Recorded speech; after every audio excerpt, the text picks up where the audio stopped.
ഞാൻ ഈ party fund പിരിവിന്റെ അവസാന ദിവസമായതുകൊണ്ട് അത് പിരിച്ചെടുക്കാനുള്ള ഒരു തത്രപ്പാടിലായിരുന്നു. ഓ എന്താ കാണുന്നത്? താനിപ്പോ ഏതൊക്കെ കസേരയിലാണോ ഇരിക്കുന്നത്? കേര സംരക്ഷണ സമിതി, കശുവണ്ടി സംരക്ഷണ സമിതിയുടെ പ്രാദേശിക കമ്മിറ്റി അംഗം, നെൽവയൽ സംരക്ഷണ സമിതിയുടെ പ്രസിഡന്റ്. താന് ബാലകർഷകനുള്ള അവാർഡ് കമ്മിറ്റിയിൽ അംഗമായിരുന്നില്ലേ? ഞാനെന്നായിരുന്നല്ലോ, അത് പിരിച്ചുവിട്ടു. അത് അവാർഡുകൾ കൊടുക്കലും കഴിഞ്ഞല്ലോ. സാറന്നല്ലേ ചില സ്ഥലത്ത് അവാർഡ് കൊടുത്തത്? അതെ, ഞാൻ തന്നെയാ കൊടുത്തത്. ഞാൻ വിളിച്ചത് എന്താ വെച്ചാൽ അതിൽ ആ സർട്ടിഫിക്കറ്റ് അവിടെ ഇരിപ്പുണ്ടാവില്ലേ? അതെങ്ങനെ അവിടെ ഉണ്ടാവണത്?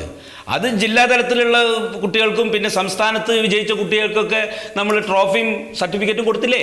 അതല്ലടോ, ആ അച്ചടിച്ചിട്ട് അത് പൂരിപ്പിക്കാത്ത സർട്ടിഫിക്കറ്റ്. നമസ്കാരം സാർ. താൻ തക്ക സമയത്ത് തന്നെ വന്നു. താൻ വിളിച്ചു പറഞ്ഞ പയ്യന്റെ പേരും സ്കൂളിന്റെ പേരും എല്ലാം കൂടെ സുഗതന്റെ കയ്യിൽ ഏൽപ്പിക്കും. ഏത് പയ്യൻ? എന്താ? അതായത് മന്മഥനൊരു കുട്ടിയുടെ പേരും അഡ്രസ്സും ഒക്കെ തരും. അത് വെച്ച് നമുക്ക് ആ ബാലകർഷകനുള്ള അവാർഡ് സർട്ടിഫിക്കറ്റ് ഉണ്ടല്ലോ, അങ്ങനെ ഒരു സർട്ടിഫിക്കറ്റ് ഇയാൾക്ക് കൊടുക്കണം. അല്ല, അത് നമ്മൾ കൊടുത്താൽ അതെങ്ങനെ ശരിയാവും? അതെന്താ ശരിയാവാതെ? ഇയാൾ പറയുന്നത് കേൾക്കണോ? അതിന് വേണ്ടാന്ന് ചോദിച്ചാൽ ചെയ്താൽ പോരെ?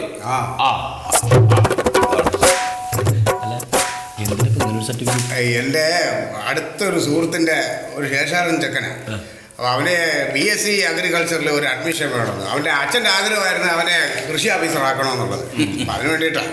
റാങ്കൊക്കെ ഉണ്ടോ? റാങ്ക് 65,000 കണ്ടൊക്കെ ഉള്ളൂ. അതാണ് പ്രശ്നവും. എടോ, ജില്ലാ തലത്തിൽ ഓരോ കുട്ടികൾക്ക്, സംസ്ഥാന തലത്തിൽ ഒരു കുട്ടിക്കാണ് ഈ അവാർഡ് കിട്ടുന്നത്. ഇതിപ്പോ താൻ പറഞ്ഞ കുട്ടിക്ക് കൊടുത്തു കഴിഞ്ഞാൽ ഈ അവാർഡ് കിട്ടിയവരറിഞ്ഞ പ്രശ്നമില്ലേ? ഇതിപ്പം മിനിസ്റ്റർ പറഞ്ഞ കാര്യമാണ്, അത് ചെയ്യാൻ നിങ്ങൾക്ക് എന്താ ബുദ്ധിമുട്ട്? എന്നാലും ആരെങ്കിലും കംപ്ലൈന്റ് ചെയ്താലോ? ഇയാളൊന്ന് മിണ്ടാണ്ടിരിക്കണോ? ആര് കംപ്ലൈന്റ് ചെയ്യാൻ? മൂർഖം പാമ്പ് കടിഞ്ഞ് ചെയ്യാത്തില്ല, പിന്നെയാണ് കൊതുക്. പിന്നെ മന്മത, ആ പയ്യൻ CBSE സ്കൂളിലല്ലേ പഠിച്ചത്? അതെ അതെ. മറ്റേ അവാർഡ് കിട്ടിയ പയ്യനോ? അത് സർക്കാർ സ്കൂളിലാണ്. അതെ.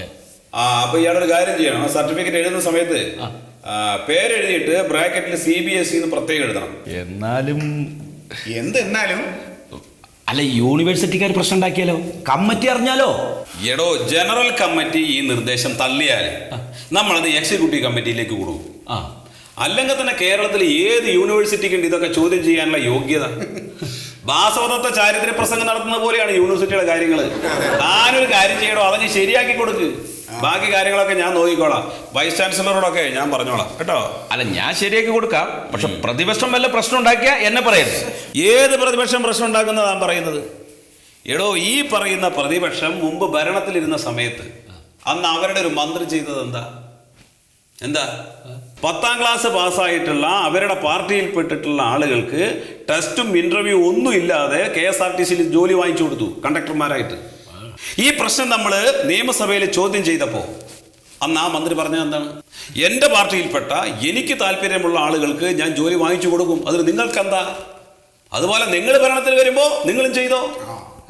നമ്മളതേ ചെയ്യുന്നുള്ളൂ, പ്രതിപക്ഷ ബഹുമാനം. അപ്പൊ ആകെയുള്ള അഗ്രികൾച്ചർ കോഴ്സിലെ ഒരു സീറ്റ് നമ്മുടെ മിനിസ്റ്റർക്ക്. ഒരു സീറ്റ് നമ്മുടെ മിനിസ്റ്റർക്ക്. ഇയാൾ ആരടോ കണക്ക് പഠിപ്പിച്ചത്?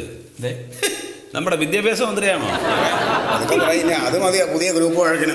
എടോ, മൊത്തം സീറ്റുകളിൽ ഡിപ്ലോമക്കാർക്ക് 6ഉം VHSCക്കാർക്ക് 16 സീറ്റ് സംവരണം ചെയ്തിട്ടുണ്ട്. ഇനി മുതൽ ഡിപ്ലോമക്കാരിൽ നിന്ന് ഒരു ബാലകർഷകനെയും VHSCയിൽ നിന്ന് ഒരു ബാലകൃഷ്ണനെയും കൂടെ തെരഞ്ഞെടുക്കും. അപ്പൊ മൊത്തം എത്ര സീറ്റായി? അങ്ങനെ. ഇയാള് വെറുതെ മുണ്ടു ഷർട്ട് ഇട്ടിട്ട് അങ്ങനെ പ്രസംഗിച്ച് നടന്നോണ്ട് കാര്യമില്ലടോ. കൃഷി ചെയ്യാൻ പഠിക്കണോ, കൃഷി.